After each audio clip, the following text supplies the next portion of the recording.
നിങ്ങളുടെ ജീവിതത്തിൽ ഒരു സംരക്ഷണം തേടുന്നുണ്ടോ? പ്രതിബന്ധങ്ങളെ അതിജീവിക്കാൻ ഒരു വഴി നിങ്ങൾ അന്വേഷിക്കുന്നുണ്ടോ?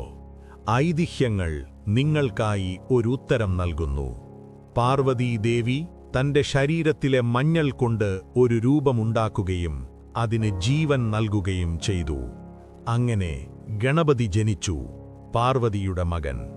ഗണപതിക്ക് ഒരു പ്രധാന ദൗത്യമുണ്ടായിരുന്നു: അമ്മയുടെ സംരക്ഷകനാകുക എന്നത്. ഒരു ദിവസം ശിവൻ വീട്ടിലേക്ക് വന്നപ്പോൾ ഗണപതി അവനെ തടഞ്ഞു, അത് ശിവനാണെന്നറിയാതെ.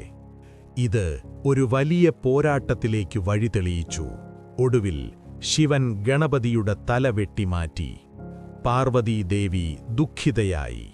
തന്റെ മകനെ ജീവിപ്പിക്കാൻ ശിവനോടാവശ്യപ്പെട്ടു.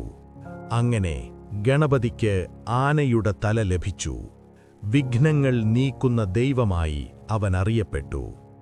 നമ്മളുടെ കഴിവുകളെയും നമ്മെത്തന്നെയും വിശ്വസിക്കുക. അതുമതി ഏത് പ്രതിസന്ധിയെയും തരണം ചെയ്യാൻ. നിങ്ങളുടെ ഉള്ളിലെ ഗണപതിയെ കണ്ടെത്തുക. പ്രതിബന്ധങ്ങളെ തരണം ചെയ്യാനുള്ള ശക്തി നിങ്ങൾക്കുണ്ട്. കൂടുതൽ ഉള്ളടക്കത്തിനായി സബ്സ്ക്രൈബ് ചെയ്യുക.